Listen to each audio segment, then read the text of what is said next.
దగ్గరికి వస్తాను రామోహన్ రావు గారు, మీ దగ్గరికి వస్తాను ఒకసారి సుజాత గారితో మాట్లాడించిన తర్వాత. సుజాత గారు ప్లీజ్. గుడ్ మార్నింగ్ రాజేష్ గారు. మార్నింగ్ అమ్మ. గుడ్ మార్నింగ్, వినబడుతుందా? వినపడుతుంది, మాట్లాడండి. ఎస్, 6 టీవీ ఛానల్ కి అలాగే నా తోటి పార్టిసిపెంట్ సోదరులకి మీకు కూడాను. ఫస్ట్ ఆఫ్ ఆల్ ఈ చర్చ ఎందుకు చేయాలి అని అడుగుతున్నటువంటి సోదరులకి, వాళ్ళ పార్టీ నాయకులకు కూడా నేను ఒక ప్రశ్నించదలుచుకున్నాను. మరి ఎప్పుడైతే అల్లు అర్జున్కి అరెస్ట్ వారెంట్ వచ్చిందో అప్పుడు చట్టం తన పని తను చేసుకుపోయింది కదా. దాన్ని ఎందుకు ప్రభుత్వాన్ని, ముఖ్యమంత్రిని నిందించి ఈ రెండు పార్టీలు రాష్ట్ర ప్రజలు ఎవ్వరు కూడా దాన్ని సపోర్ట్ చేయకున్నా కూడా ఈ రెండు పార్టీలు పొద్దున్న నుంచి రాత్రి వరకు ప్రశ్నిస్తూ ఎందుకు చట్టం తన పని తను చేసుకుపోయింది. 10 మంది లాగా 11వ వ్యక్తి కూడా ఉన్నాడు.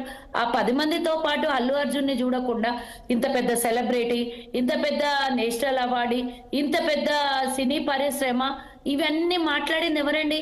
అసలు ముందు ముఖ్యమంత్రి మొదలు పెట్టాడా ఇది, లేకపోతే మా ప్రభుత్వం మొదలు పెట్టిందా? ఎవరు తప్పుదం జరిగిందో వాళ్ళని అరెస్ట్ చేశారు, వాళ్ళ మీద కేసులు ఫైల్ అయినాయి. ఇవన్నీ యథాతథంగా జరుపుకుంటూ పోయినాయి. మరి దాని మీద ఇష్యూస్ చేసి, లొల్లి చేసి, గొడవ చేసి బీజేపీ బీఆర్ఎస్ వాళ్ళు కదా మొదలు పెట్టింది ఇది. మరి ఎందుకు అలా మొదలు పెట్టారు? మిగతా 10 మంది కనబడలేదు కానీ 11వ వ్యక్తి ఎందుకు కనబడినాడు వీళ్ళకి? ఇప్పుడు అంత ఇంపార్టెన్స్ ఇవ్వద్దు సినీ పరిశ్రమకు అన్నప్పుడు, ఆ పరిశ్రమలో ఉన్నటువంటి వ్యక్తిని అరెస్ట్ చేద్దాము అని వారెంట్ వచ్చినప్పుడు దాన్ని ఎందుకు మొదలుపెట్టి ఇంత రచ్చ చేసింది ఎవరండి? అసలు రచ్చ చేయాల్సినటువంటి అవసరం ఏముంది? ఎవరి పని వాళ్ళు చేసుకుంటూ పోయినప్పుడు ఆయన వదిలేయాలి కదా. ఒకటండి, సరే ఇప్పుడు మీరు ఆ చర్చకు వచ్చారు అంటే అసెంబ్లీలో అంత అవసరం లేదు కదా. గంటన్నర పాటు ముఖ్యమంత్రి ఆ అంశాన్ని, రాష్ట్రంలో చాలా సమస్యలు ఉన్నాయి, జరగలేదండి. గంటన్నర దాని మీద చర్చ జరగలేదు. ఓవైసీ అడిగిన ప్రశ్నలకి రేవంత్ రెడ్డి గారు తన స్పీచ్ లో చెప్పారు. ఒకటి, మరి రేవంత్ రెడ్డి గారిని, ముఖ్యమంత్రి గారిని మొత్తం నేషనల్ మీడియాలో ఎక్కడ పడితే అక్కడ బీజేపీలు కడిగి ఆరేస్తూ ప్రభుత్వాన్ని నిందిస్తూ ఉంటే చూస్తూ ఊరుకోవాలా చెప్పండి? ఆ సంబంధం లేని విషయమైనా కూడా అందరూ తలదూర్చి అందరూ మాట్లాడారు. చట్టానికి విరుద్ధంగా మాట్లాడారు, న్యాయానికి విరుద్ధంగా మాట్లాడారు, అధికారులకు విరుద్ధంగా మాట్లాడారు. అవసరం ఏముండేయండి అంత మాట్లాడాల్సిన అవసరం? ఆయన అందరిలాగా సామాన్య మానవుడే కదా. ఆయనకేం 4 కాళ్ళు 4 చేతులు 4 కళ్ళు లేవు కదా. అందరిలాగే 2 ఉన్నాయి కదా. మరి అలాంటి వ్యక్తి గురించి ఎందుకు? సెలబ్రిటీ డబ్బులు అయితే మాత్రం వాళ్ళ గురించి అంత చర్చ జరిపింది గొడవ చేసింది మీరు. దాని గురించి చర్చ జరపకుండా నేను ఒక మాట అడుగుతా అండి. అంటే మీరంటే మేము పడాలి, దానికి ఆన్సర్ ఇవ్వద్దు, ఏమాత్రం మేము స్పందించొద్దు. తప్పు చేశారు, మేము ఏ పని చేసినా తప్పు కిందనే కనబడుతుంది. మేము ఏది తీసుకున్నా దాన్ని చర్చ చేయాలి, ఏది తీసుకున్నా దాని మీద వాదించాలి. మూసీ తీసుకుంటే దాని మీద వాదించాలి, హైడ్రా తీసుకుంటే దాని మీద వాదించాలి. సుజాత గారు, మీరు తీసుకున్న దాన్ని ఎవరు వాదించట్లేదండి, తీసుకున్న విధానాన్ని తప్పుపడుతున్నారు వాళ్ళు. అంటే మీరు ఏ నిర్ణయం తీసుకున్నా సరే అది వదిలేయండి. ఈ రోజు మీటింగ్ ఏ రకంగా చూస్తారు? ఇంతకుముందు ఏముందంటే వాళ్ళు వచ్చి కలుస్తాము అని అందరూ ఒకసారి అడిగినప్పుడు డెఫినెట్ గా అదేమి రేవంత్ రెడ్డికి 4 గోడల మధ్యలో వీళ్ళేదో అంటున్నారు కదా ఒప్పందాలు అవి ఇవి, 4 గోడల మధ్యలో లేకపోతే సీక్రెట్ గా జరుగుతున్నటువంటి మీటింగ్ కాదు కదా. కమాండ్ కంట్రోల్లో జరుగుతున్నటువంటి మీటింగ్ లో 4-5 మంది మంత్రులు అందరూ పాల్గొంటున్నారు. వాళ్ళు పిలిచారు, వాళ్ళు చర్చలకు పిలిచినప్పుడు మేము వస్తామని రిక్వెస్ట్ చేసినప్పుడు వాళ్ళు కూడా అందరిలాగానే కదా. కాబట్టి వాళ్ళు అపాయింట్మెంట్ తీసుకున్నారు, కలవడానికి వస్తున్నారు, మాట్లాడుతున్నారు బహిరంగంగా. ముఖ్యమంత్రిగా బాధ్యతలు చేపట్టిన తర్వాత రేవంత్ రెడ్డి గారు కనీసం సినీ ఇండస్ట్రీ గుర్తించలేదు, ఆయనను పట్టించుకోలేదు.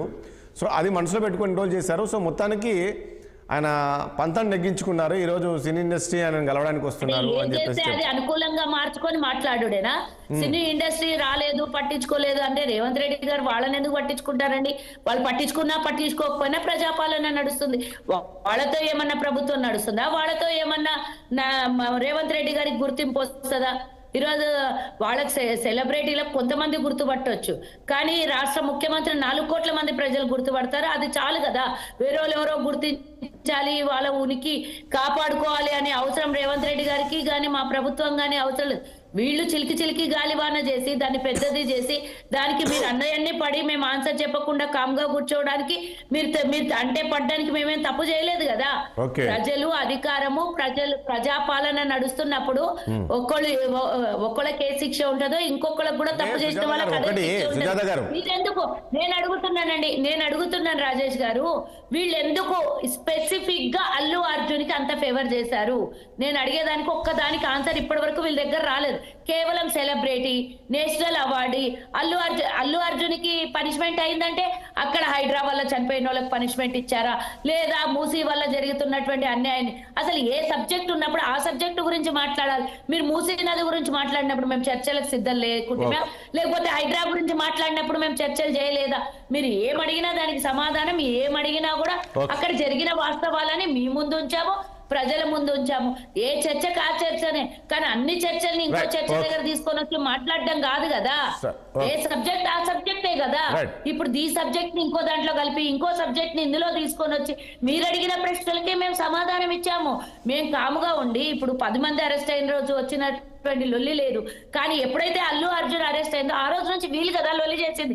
రేవంత్ రెడ్డి గారు అదిగో అల్లు అర్జున్ అరెస్ట్ చేసినాము, ఎవ్వరు మాట్లాడకున్నా రేవంత్ రెడ్డి ముందుకు వచ్చి మాట్లాడలేదు కదా.